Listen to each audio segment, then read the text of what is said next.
In the early episodes especially, the most fun thing about Digimon was not the fighting, which only happened at the end of the episode by some renegade monster the kids had hacked off, but watching the Goobers try and figure out how to survive in this bizarre dimension, and watching their personalities bounce off each other and their Digimon.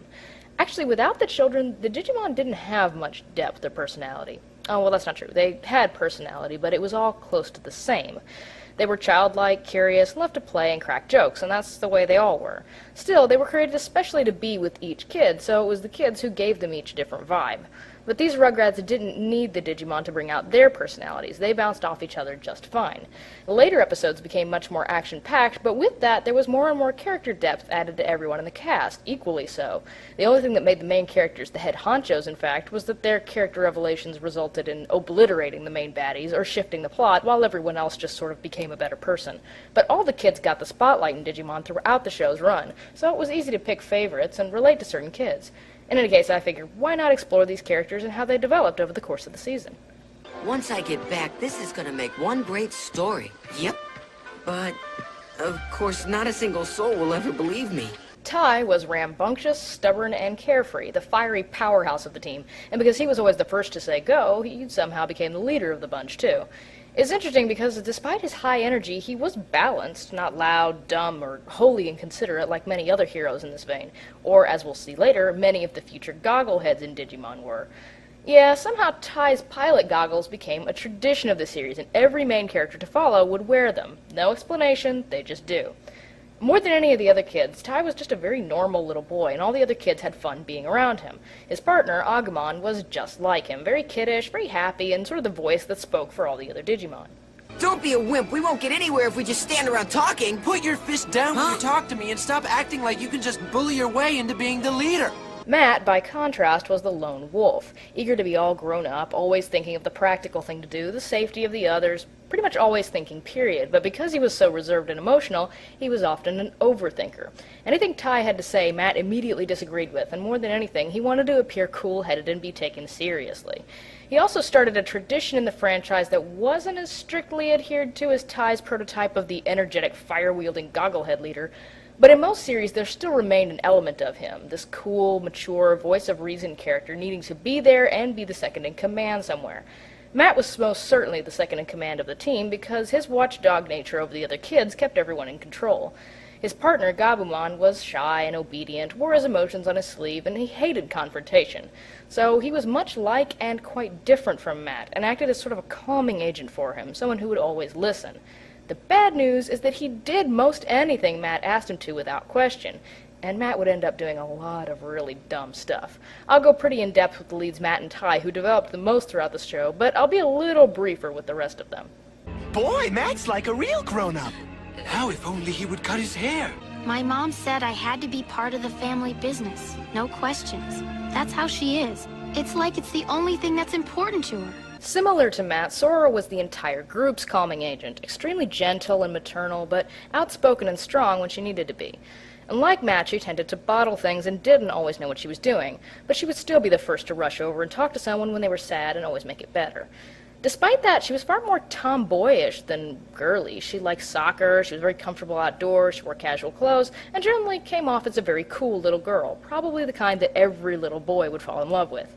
Her partner, Biyomon, was sweet, soft-spoken, and extremely protective, much like Sora, but in that vein, she would sort of end up being a Sora for Sora, who, like I said, buries her feelings. Hey, Izzy, I know how to get it to boot up. You just gotta give it a couple of subtle adjustments. Quit it! Are your brain cells malfunctioning? Gosh, you're acting like I'm hurting the dumb thing. Too bad your brain isn't as big as your hair. Maybe Izzy doesn't want grimy fingerprints and dents all over his computer.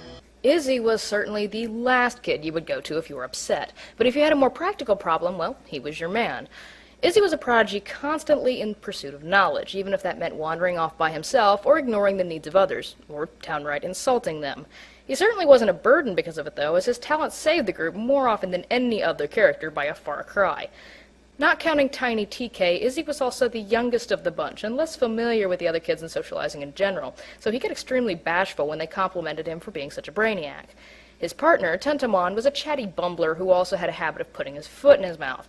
Unlike Izzy, though, he did feel bad about it. He was also interested in knowledge, so he hung on Izzy's every word. Prodigious! These ruins are a gigantic maze! I'm leaving!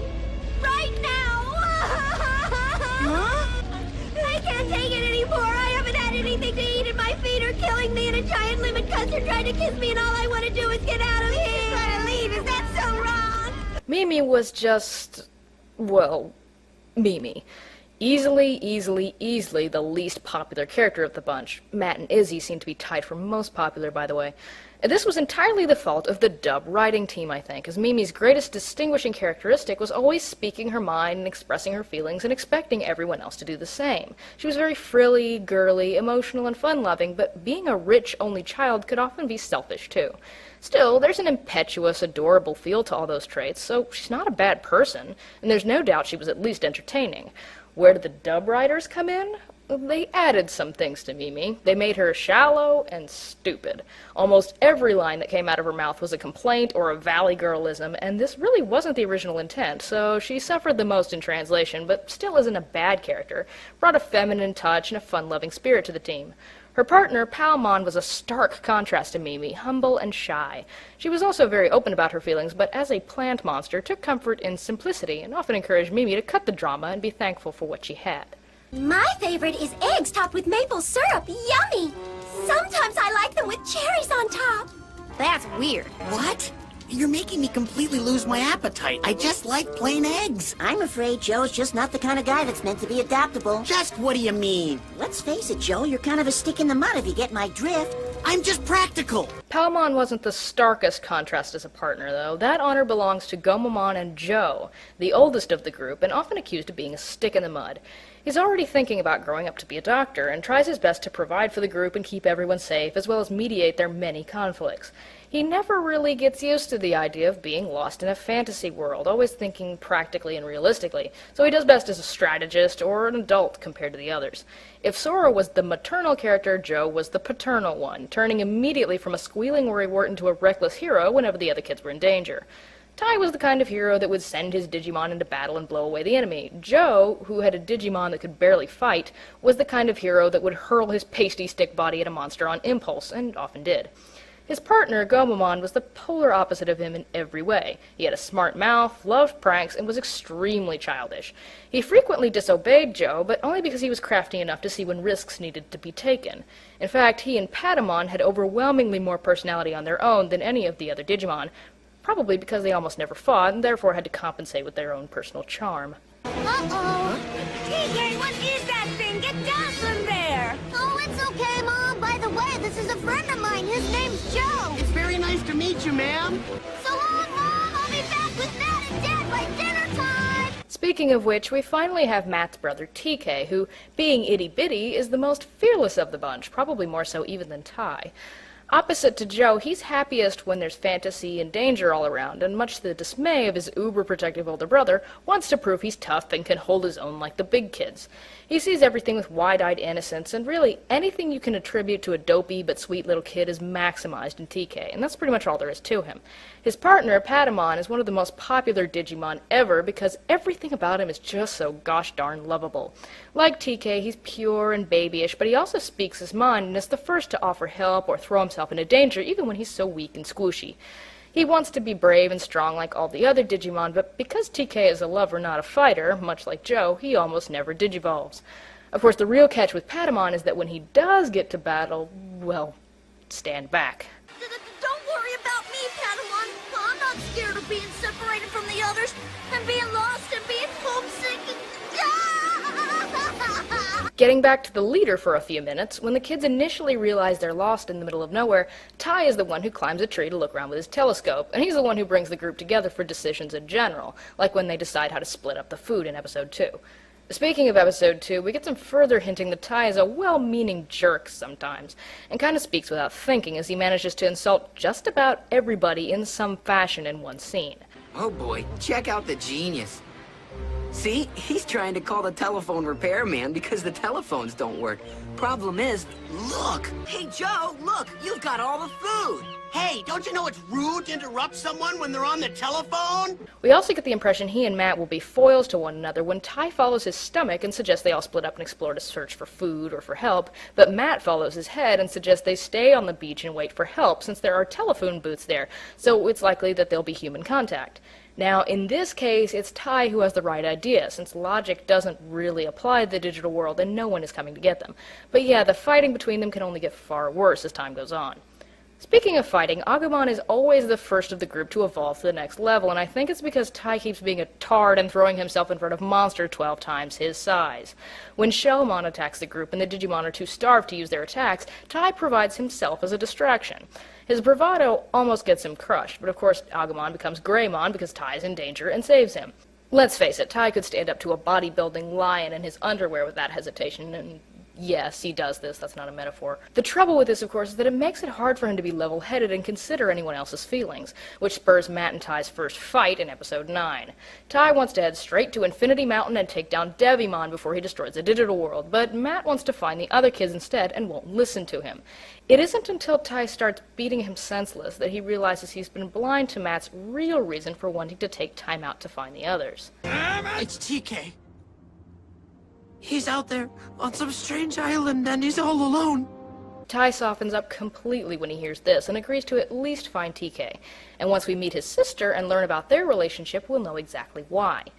Devimon is of course defeated, all in good time, and this is about the only time Tai has absolutely nothing to do with it, as opposed to his instrumental role in beating all the lead villains from here on out, starting with Edamon in the next arc. See, he's the first to find his crest in a cave in episode 15. It's the crest of courage, which means that Tai has displayed true courage in order to activate his powers. But if you can believe it, Genai never told the kids that. What a surprise. They just know they're supposed to use the crest somehow, and that they all have funny names related to virtues.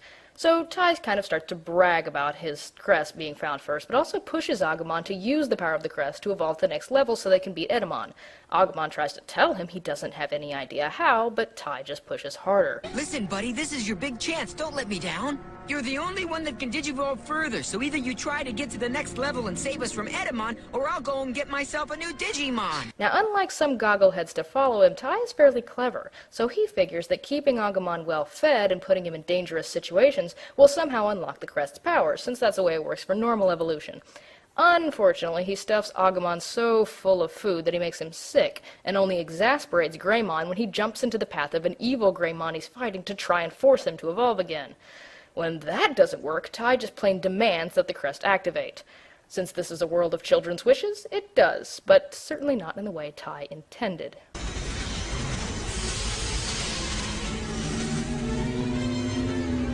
This is Greymon's Digivolve form?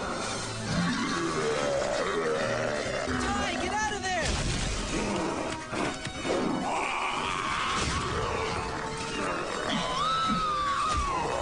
Before the dark mutation of Skull Greymon can wreak havoc on the world, he runs out of energy and withers down to Koromon form. The whole idea of anger in the partner's heart turning the Digimon evil is actually a pretty neat concept, and I wish they had done more than just glanced over it here, but Tai's a fast learner, so he never makes this mistake again. It's okay, we'll get to see the full Monty of this hypothetical situation explored in Season 3, Digimon Tamers. Back to this season, though, you'd think this whole mess would have taught Tai a lesson in humility and patience, but, well, it hasn't really. It just scared the crap out of him. He's so upset that he almost destroyed Agumon that he can't even fight anymore, and Agumon can't digivolve. In episode 18, a Miyagi-like figure named Piximon takes Tai under his wings to dispel this newfound fear of his. He makes the rest of the Digidestined clean his house, wax on, wax off, but tosses Tai and Agumon into a magical cave of some kind, where Tai revisits his worst childhood fear: learning to ride a bicycle. I would laugh, but I've actually seen video footage of me crying in terror from learning to ride without training wheels, so I guess this kind of thing does stick. Tai realizes the only way he learned to ride in the first place was by getting back on the bike no matter how many times he fell and got hurt, and that one failure, like the Skull Greymon incident, shouldn't stop him from fighting off evil. So he comes charging out of the cave ready to save his friends from Edamon's minions once they've found Piximon's hideout. But he just uses good old Greymon because his crest still won't activate. He still hasn't shown true courage, which, if I remember my hokey Disney Channel dramas correctly, means charging ahead even though you're afraid and know your limitations. Tai has learned from his failures and isn't putting others in danger anymore, but after the ego boost in Piximon's cave, he's gone back to thinking he's invincible, as evidenced by his reaction to Izzy telling all of them they're now made of computer data instead of flesh and blood. What could happen? This isn't the real me, right? Our digital selves are directly linked with our other selves back home. You mean If something happens here, it happens there? When Izzy corrects him, after he's leapt a few crumbling ledges and walked through a few electric fences, it brings him down a peg, but he doesn't start freaking out until his fear of a digital death gets Sora kidnapped. Remember what I said about little boys and Sora? Yeah, Tai really, really likes Sora at this point and wants to go save her and make up for his hesitation, but being reminded of his own mortality makes it pretty hard. He goes back to the electric fence in Edamon's pyramid, the one he could only walk through because he believed it was just a digital projection, and tries to pass through it now that he's afraid it might not be.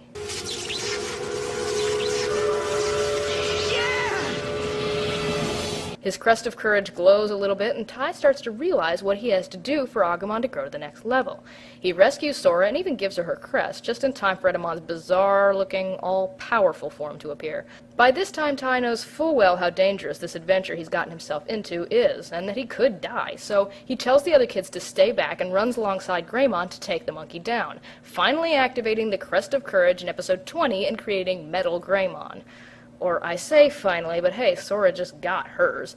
Tai will always get first dibs on evolutions. Now, despite episode 21 featuring Tai pretty exclusively, he doesn't get any further development here, but just responds to his newfound safety the way we'd expect after seeing him grow up more prior to coming home.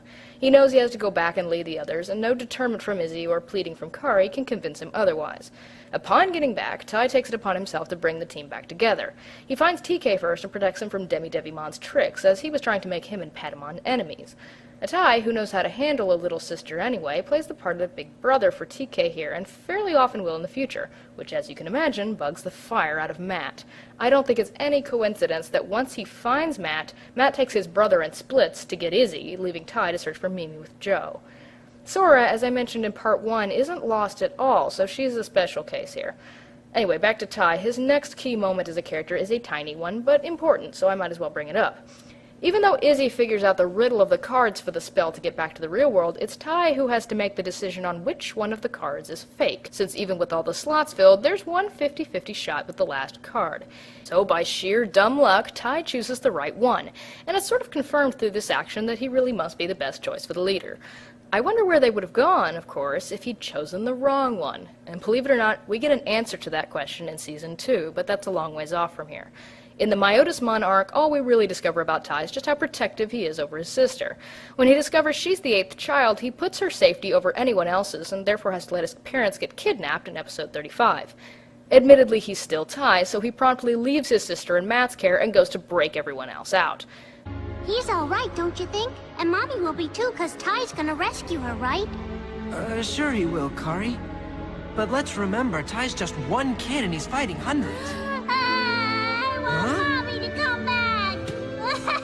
Nice work. Have some compassion. Speaking of which, Ty's folks probably had the least impact on him or the plot out of all the parental units. In keeping with Tai being a very normal little boy, his parents are portrayed as totally normal old adults who have the typical response to their kids hanging out with giant monsters. But I guess it's nice that they have a presence anyway. It isn't until the Dark Masters arc where we see Ty's bravado and callousness toward others butting heads with those protective instincts he has for his sister. Anyway, after Piximon bites the dust with some parting words to Tai that they have to become stronger to defeat the Dark Masters, he becomes a little hot-headed and refuses to slow down or stop fighting for anything, which goes a bridge too far when he tells Mimi to stop bawling over the graves of their fallen friends and get moving. No, really, this actually happens. This is war, Mimi, and sometimes people we like get hurt, so deal with it. Stop it, Ty! Enough! Why don't you stop and think about other people's feelings for a change? Huh? What are you talking about? We all know you're right, Ty, but just give us a little space. Huh? We miss our friends who fought alongside of us. Not everyone has ice running through their veins like you do. Ty's heart is in the right place, but when Matt accuses him of being cold and heartless, it sticks, and he wonders if he's not thinking of the group enough. Shortly thereafter, the second Dark Master wipes the floor with them, and Matt saves the bunch at the last second. Did you have to cut it that close? What What's he doing? Hey, what is this? What do you think? It's a challenge. You might want to digivolve and fast. This is insane! Matt, what's going on? Is this some kind of joke? Matt, I don't know what he's doing, but call him off now! No, Ty. I won't. Matt challenges his leadership in a fistfight, and Ty tries to convince him he does really know what's important in all of this, and that he is a competent leader. I'm only doing this to honor the memory of all the brave Digimon that have helped us. They trusted us and believed in our commitment. We can't let them down. What if we made a mistake? The problem is it's actually Matt's heart that isn't in the right place here, so the feud only breaks up the group completely, Matt going one way, Ty and most of the group going another, and Joe and Mimi breaking off on their own, having had enough of all this fighting. Now, Ty is really starting to doubt his strength as a leader at this point, and it all comes to a head in episode 48 when Kari falls ill with the Dark Masters still hunting them. It turns out Ty is uber protective of his sister because she has a bit of a weak constitution. Ty leaves her with Sora and TK and takes off with Izzy to try and find some medicine in a nearby city. And unfortunately, that city is owned by another Dark Master, Machinedramon, and he sends his minions after both the helpless group with Kari and the completely lost Ty and Izzy. After being cornered at every turn by Machinedramon, Ty finally snaps. I'm sorry, Izzy. Hey, Ty, this isn't your normal behavior. It's Kari. She almost died once before because of me. Huh? It happened when she was 4 or 5, just a little kid. It turns out that when he was little, he once dragged his sister outside during a fit of pneumonia because he wanted to play soccer but had to watch her, leaning on the excuse that the sunshine would cheer her up. She had a severe attack of some kind, and I still can't believe they kept this in the show. What could you have been thinking? You knew she was sick! Ty's mom actually hits him, and they kept it in the dub. We got away with a lot in the 90s. Ty tells Izzy that Kari is the kind of person that only thinks of others. The first words out of her mouth. Ty, I'm sorry I can't kick the ball very good. You'll probably never want to play with me again. While all he ever does is charge ahead and hurt people. Well, after joining up with a quite literal underground resistance led by an old ally, Andromon, Ty garners up the courage to protect Kari and all the others, and Kari's powers as a Digidestined give Agumon the power to bring down Machinedramon once and for all. After this, Ty has reached the peak of his development in episode 50 and is able to act like a capable and actually quite smart leader, again in contrast to his future peers, in the fight against Piedmon. He delegates various fights to different members of his team so Agumon can focus on taking out Piedmon and preventing him from summoning more minions. He also puts aside his animosity toward Matt enough to send Sora and TK to go get him, knowing he'll need the second strongest fighter on board to make it through the final battle. Thankfully, they do find Matt, and by that time, he's come to his senses and is sorry for his behavior, deferring to Ty as the true leader of the team. And by all rights, he's actually earned it by this point. So why did Matt start acting so douchey anyway? Well, let's switch over to his character and find out. From the beginning, if Ty was the character that unintentionally insulted others, Matt was the character who did it on purpose. Ironically, it was because he was always thinking of other people, quite unlike Ty, that he was so callous. He wanted to come off as cool and capable, so he treated the others like kids and berated them the moment they did something stupid. He had good intentions, though, and was the most protective of all over TK. We come to find out his parents are divorced, and his father took him while his mother took TK for reasons that I guess still escape me, but it might have had something to do with the kid's personal attachments, as we find out Matt was the one who made the choice. TK is obviously a mama's boy, while Matt seems very dismissive and resentful toward his mother, but pretty much best friends with his dad. Either way, throughout the Devimon arc, Matt's role was typically relegated to the soft-spoken loner who only moved in close to the group when he was making sure everyone was taken care of, and only got very adamant and demanding when decisions needed to be made, and he was always vying for the safest and most sensible choice in those cases. He only becomes rash and violent in episode 9 after being separated from his brother. What a surprise. He plunges into a blizzard not once, but twice to go looking for TK, and Gabumon has to drag him back to a warm cave to keep him from catching pneumonia. It's Ty and Agumon. They're here. Shame on you, you gave Gabumon a cold. Things continue at this standstill for a while, with Matt playing the quiet best frenemy to Ty until Ty is zapped into the real world, and they all accidentally get separated. By this time, he's found his crest of friendship. He found it along with Izzy's one night in a magic well at Pixiemon's, so Matt, predictably, is trying to find TK again. He ends up getting sidetracked in episode 23 when he finds Joe armpit deep in debt at a Digimon restaurant and offers to help him work for the money so they can move on. The trick is that Joe keeps screwing up and adding more and more debt to his tab. The weeks turn into months at the restaurant, and Matt begins to suspect that Joe, being the cowardly neurotic that he is doing it on purpose to avoid the whole dangerous saving the world thing, and doesn't want to be alone, so he makes it all look like an accident to keep Matt there with him. Really, this is just another one of Devimon's schemes, sabotaging all of Joe's chores to keep him working at the restaurant forever, and planting seeds of doubt in Matt's head about the whole mess. Yeah, Devimon's not very creative. Or, I take that back. He's too creative. I know he's too weak to kill them himself, but find a way to kill them, you dingbat. Lifelong waiterdom isn't very scary, you know. Matt finally explodes and accuses Joe of being a deceitful coward and storms out. Just then, Tai and TK find them and attempt to get out of Dodge, with messy results from the evil restaurant owner who was in on the whole prank. You're a thief!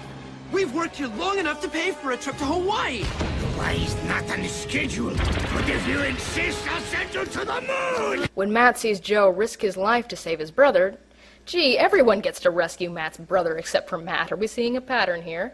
Matt realizes how much Joe means to him and that he's been a jerk, and his crest of friendship activates, turning Garurumon into Were-Garurumon to rescue Joe and make things right. Actually, Matt is probably the most contradictory of the cast and seems to have this weird dichotomy of lone wolf and loyal friend, of being perpetually concerned about other people and being always annoyed by them. One of his most defining characteristics is that he refused to let anyone see him cry, with the exception of Gabumon, although this gets broken a few times around Tai, too. The easy answer for his behavior is that he was probably very personable and caring before his parents' divorce screwed him up a little bit and weakened his trust in others. This is explored a wee bit in episode 33 during the Myotismon arc. He's decided he should take TK home to his mom while the rest of them search for the 8th child, but TK and Patamon have a fight, so Patamon flutters off and they have to go looking for him. They run right into the mischievous midst of 2 of Myotismon's minions. That's a lot of M's. Gatsumon and Pumpkinmon, but instead of capturing them, these minions are enjoying the excitement of the real world and would rather mess around town and try to drag Matt and TK into the party. TK thinks it's all pretty funny, but Matt is extremely annoyed. He figures they'll turn on them at any moment, and sure enough, Myotismon appears with orders for the 2 to capture TK and Matt. Much to Matt's surprise, they've come to consider him a friend over the time they've spent in town and decide they can't do it. So, Myotismon... You had your chance. Now I'm condemning you to my dungeon in the Digiworld. Grizzly Wing! Pokemon! Gatsumon! Don't watch! kills them. Yes, I know what you heard, but come on, you can tell exactly what he did here. He doesn't have grizzly dungeon warp powers, that's just silly, they're dead. Matt realizes he should have treated them better and commands Were-Garurumon to avenge their deaths. I mean, their banishment to a dungeon. Bullcrap. It's a nice slice of humble pie for Matt as far as his mistrust for others go, but if I have to be honest, I think the entire point of this episode was to get TK upset enough to evolve Patamon to Angemon and put forth the plot point that only holy attacks can really hurt Myotismon. Oh well, I still think it's mostly a Matt episode, it's just multitasking. Flash forward to the Dark Masters arc and the fight against Puppetmon in episode 43, and we finally get our answers for Matt's bizarre and very poorly timed rebellion against Tai. Puppetmon uses a few tricks to separate Matt and TK from their Digimon, and Matt once again tries to protect his brother, but,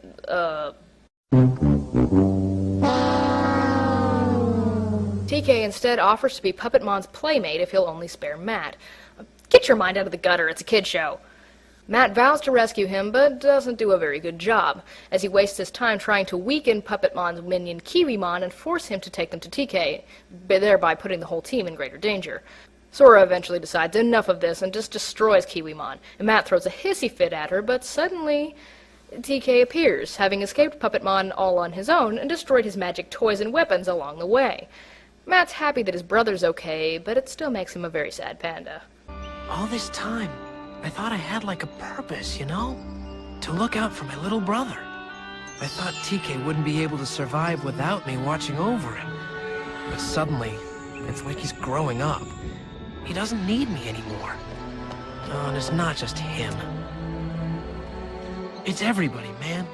I mean, when I think of Tai and Mimi and Sora and the others, this place has changed them for the better. They're stronger now. The problem is, I haven't. I'm still stuck in the same place. I'm the same jerk I always was. If I'm ever gonna change, I have to do it on my own. On my own. The others can't help me. Well, well, well, look what we've got here. Greetings, nature lovers. What? You mean you've never seen a talking tree? Cherrymon, a minion of Puppetmon's with a Marlon Brando lisp for some reason, tricks Matt into thinking that Tai has been a better big brother to TK than he has, and if he wants to become a stronger person capable of protecting his brother, he has to beat Tai himself. Gabumon, being a meek and loyal sort, tells Matt that that's not true, but because this is so important to him, he'll go along with whatever decision Matt reaches. Matt is desperate to be self-sufficient and looked up to once again, so he makes the wrong decision. After his fight is interrupted by a digi-godlike entity that speaks through Kari and tells them the history of the digital world and why they were chosen to be digi-destined. Yeah, I know, this whole sequence was pretty oddly placed. But the group tries to remind Matt that he was chosen to bear the crest of friendship and therefore shouldn't be fighting Tai. But this just confuses him more, so as I mentioned before, he wanders away and the entire group splits up. In a serendipitous little bit of irony, he later runs into a greatly weakened Puppetmon, I'll save who weakened him as a surprise for later, and finishes him off, equaling Tai's current score of beaten Dark Masters. But then he continues to mope further into the woods. We don't revisit him and Gabumon until episode 51, where Matt sits down in a magic cave in the middle of the lake somewhere and tells all. Tai might be real bossy and hard-headed sometimes, but he never treated TK like a child, which is how I've always treated him. But I'm the one who's childish. Matt, stop putting yourself down. Sure, you have some teenage angst, but you've been a great brother to TK. I used to think Tai never thought about anyone but himself, but that actually describes me a lot better. Oh, Matt. Oh, Matt! I think you'd better take a look at this! Matt decides now that he can't be a mature big brother or a reliable friend, and that all the group really needs is Tai, maybe it would be best for him to just be alone, and tells Gabumon to just leave him for good.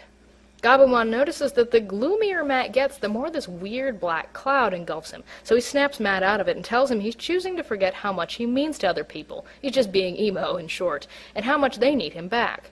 I've never let anyone get close to me before. Curiously enough, it's not the team or even his brother, but his parents that Matt suddenly thinks back to, realizing that they loved him even though they split up. Some wounds run deep, I guess, but that was the root of the entire problem. Thanks to the magical cave ex machina, Matt gets to watch all the darkness in his heart literally float up and disintegrate into sparklies. And the cave does as well, revealing Joe wandering around on the island looking for Matt the whole time, telling him he also found his treasured harmonica left by the lakeshore. Duh. Matt is then able to use his awesome friendship powers to rescue Sora, who also went looking for him and fell into a cave of gloom, and then reunite with Tai, apologizing for his actions and finally becoming the big brother TK can look up to, which is really the only thing that saves their butts from Piedmon in the following episode. I'd like to think that evens the score for Dark Masters defeated by the boys, even if it was indirect for Matt being a keychain at that time. Yeah, Digimon is weird.